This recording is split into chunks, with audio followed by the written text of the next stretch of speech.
So what do you remember about overtaking that cyclist?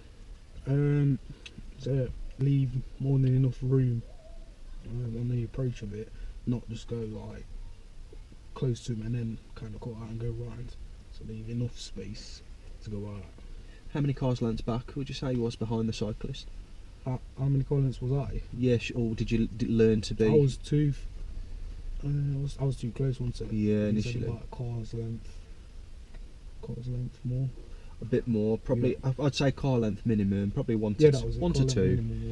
minimum, And why is it important that we're not too close to the cyclist? Then do you remember? yeah, because we could steer into the middle of the road, wind could blow in. Yeah. Anything really could happen. They're quite vulnerable, aren't they? Yeah. And potholes and stuff like that is a Yeah. big factor as well. They could even fall off front of you. Yeah. So, what gear did you drop down into? What was a good gear to try and keep? Because you if you're too high a gear, you keep catching up, don't you? And then you end up losing that gap, that safe gap. I think it was second gear. Yeah. It's a safe in. It's Yeah. gonna be enough power and not go too fast. Keep control of the car. And then when you do overtake, you got some bit power to. Yeah, because kind of go off when I get need to. past.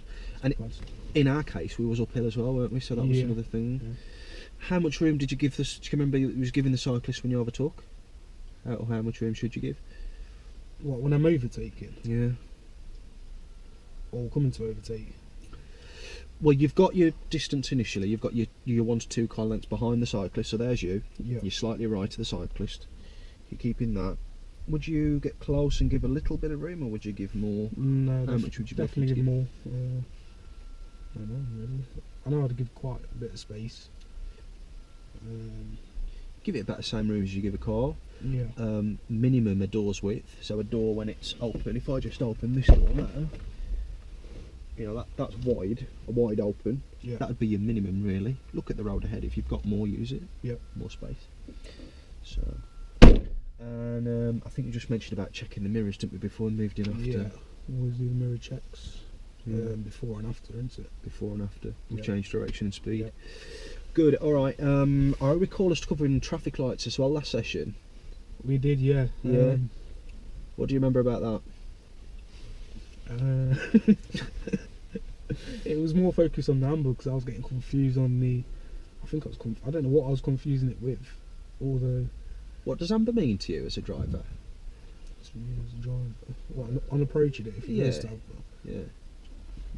If it's flashing, always get ready to go. No, if it's safe to do so. Yeah. Well, remember, I mean, what we talked about was the fact that it will never flash for you to stop.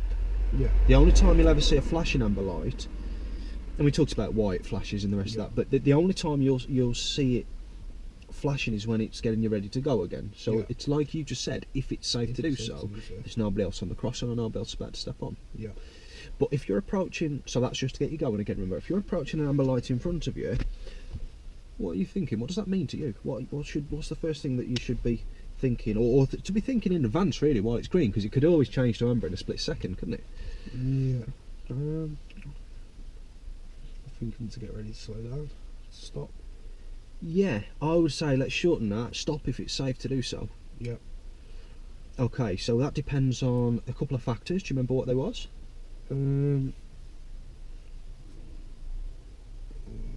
If it's people approaching the crossing. Oh no, because they're the automatic ones, aren't they? Sensors. It's going to be your speed at the time it turns to amber. Yeah. Based on your distance from the solid white line. Yeah. So you'll always have your solid white line to tell you where your limit is, where you could stop. Yeah. And when it turned to amber in relation to those two things. Yeah. So when you approach any hazard, we'll check the mirror in advance anyway, the centre mirror. Do you remember us saying that? Yeah. See what's behind and how close. So that's the first thing, you know. So again, going back to it, stop if it's safe to do so. There's a couple of factors there. If we brake harsh and we're right near the white line, side of the white line, are we going to skid? Are we going to lose control? Yeah. If there is somebody this close from the back of us, is it safe to even? Yeah. You know, how are we going to slow down? Is it going to be a gradual one? Are we going to give the brake signals for longer first? Yeah. So you know, it's. I think it's just running things through your mind a bit sooner as you approach and Yeah. being got to kind of plan it when you're approaching it. That's it. Sort of be halfway there with your thinking already, you know. So yeah, that was the main sort of things we covered, wasn't it? Overtaking cyclists, mate, in the main, and traffic lights. Do you remember